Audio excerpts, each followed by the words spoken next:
What is the most surprising or unexpected insight you have gained from documenting your process daily? When people start this journey of vlogging or documenting their process, what they just think that most people think that they're just creating content. And that's cool, but when you peel that back, one of the things that I found was identity shifting. I was able to shift my identity in a way that accelerated, the activities that were happening. So let me just give you a quick example. So last year, when I started this documentation journey, I we were able to fractionally acquire two companies in a pretty fast time. And when I went back and I reflected on that, I noticed that my mindset and my identity shift, and I can go a little bit deeper on what that looks like, but I was learning at a faster rate because one of the things that I when I was a professor at a community college and while running a business, I realized that the more you learn faster when you teach. So as I was going through that process, I was recording myself, and then I was recording myself, and I was learning so fast. So my identity was shifting and growing into the person that, the investor, the entrepreneur that I am. What is the biggest mistakes entrepreneurs make when trying to monetize their audience? That's the biggest mistake.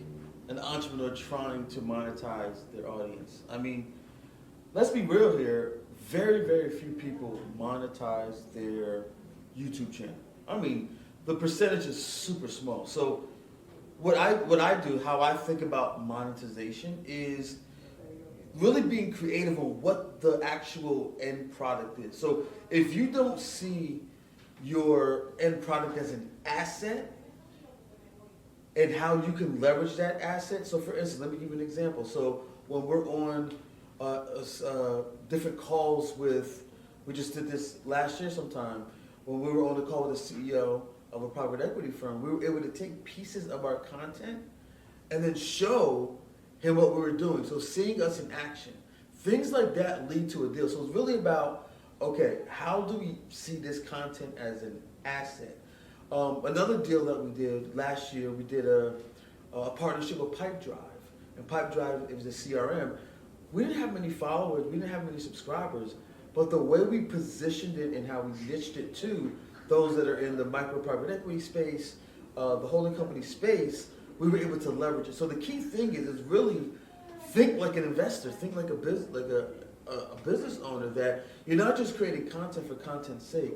You're creating these little mini assets that you can take and be creative with because you own that asset. You own that asset. It's IP that you own that you can leverage in different ways. So don't rely on the platform itself to monetize you.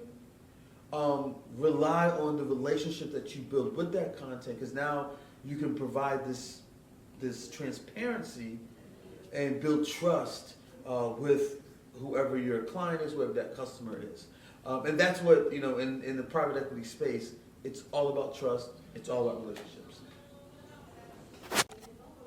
You often talked about leveraging owned attention over chasing views. Mm-hmm. Can you explain why that's critical for long-term success? Yeah, so in the private equity space in general, at large, there's a lot of capital. A lot of capital. They call it dry powder. Dry powder is trillions of dollars of dry powder that have not been deployed to either acquire a company or to invest in a company. So in today's day and age, capital is not really much of an issue. But guess what is an issue? Attention.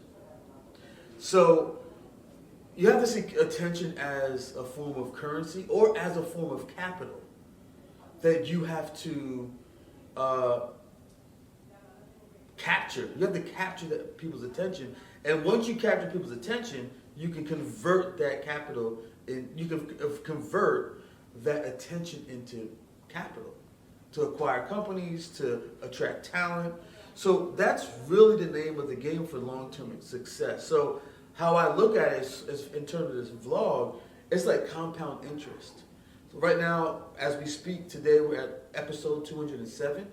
So that compounds over time. So those individual vlogs over time now, it increases the value. And maybe not all of them are getting everybody's attention right now, but eventually the market's going to catch up. And when the market catches up, guess what's going to follow? Capital. So that's why I don't chase views, I don't chase subscribers. I really focus on just paying attention to what's going on in my life, business-wise and even personal, day in and day out. And once I capture that attention, I'm converting that into capital. That's really the goal. That's really the goal.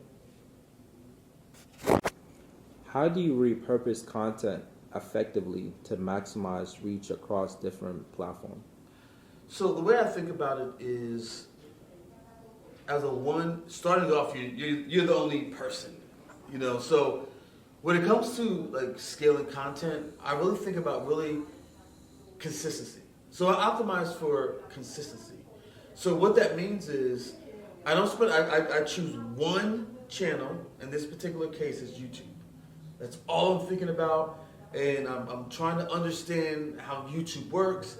So I'm just choosing one channel. The next thing I'm thinking about is I'm not thinking about editing, because what happens is a lot of people, they start these high produced things and they're not consistent. So the goal is just to get it on, that channel and be consistent.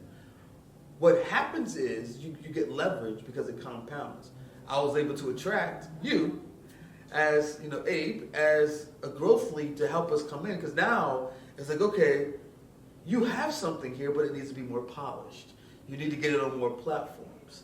So that's a prime example on how I think about it. Is as long as I'm just focused on that one channel and focused on, being consistent and optimizing for that, all the other things will work themselves out, and it will attract people like Abe, who's our growth lead, to think about it from an expert perspective. Because that's not my forte. That's not my forte. My forte is just to focus on what I focus on, and then allow the person that's focused on their thing to do their thing to the best of their ability. As you scale your vlog, what is your process for identifying content to double down on? So let's start with scale. So I know when we think scale, we think about growing subscriber, viewership. So in the beginning, you don't have any of that. So you have to reshift on how you think about scale. So like I started off this whole series with is identity. So the way I scale, I'm scaling my identity. Am I seeing myself in my future self and how I want to present myself? So the more I'm learning at the speed and the rate that I'm learning, then I start to say, okay, who's my audience? So I'm consistently asking myself, like, who is who I am today able to talk to my ideal client, my prospect? And it was no for so long. I'm not the person who I wanted to be to talk to that person. But the more I went and the more I was consistent, it was like, oh, I grew into that person. So now you'll start to see the external scale, because I'm using the vlog almost like personal development to shift my identity into something that it wasn't before, and then I allow the scale to happen internally, and then eventually the externally piece will follow through. So I double down on that content where I know this is gonna reach that person. This is gonna reach this particular person, and then over time we'll start to see, oh, the views are going. Then we use the data dashboard.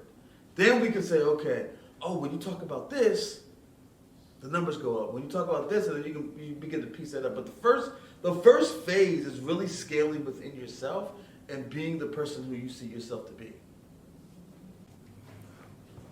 What is your long-term goal for your blog content ecosystem, and how does it tie into your business acquisition? So the long-term goal is to be a media-first private equity firm. And what that really means is really, the question I ask myself is, how can we compound the vlog starting with myself? Like, how can I be the first example of what this can look like, and then building a network of those that are in the industry to compound that content. Because eventually, because at the end of the day, we're gonna need to raise capital to really do it the way that we want to do it. So, really, we want to go inside of the company itself. Eventually, you'll see our vice president of sales or our vice president of marketing that have their own vlog, and maybe our intern, they'll have their vlog, and you start to get the picture where within TFX you start to see every seat that we have in our company, they're gonna be vlogging, and when they're going through the interview process, that's gonna be something that they're gonna want to have to do. If they don't feel comfortable doing that, they may not be a cultural fit. So, but what that does is that builds a network, and that network of investors being able to get an inside look, or potential portfolio companies that want to exit, to get a look inside of this network of how everything is working. So that's just one angle of it. And then the other angle of it is how media works is sponsorships and branded sponsorships. So if we have our intern who's our marketing guy or gal, and they're using a Canon, camera, we can reach out to Canon and say, hey, we're showing, we can do deals like that. We can leverage every single aspect of what we're doing. So that's like the long-term vision, starting with myself. I'm the seed of the vision of like having this daily discipline of documentation and inspiring a culture, an ecosystem of that happening from the CEO to the janitor.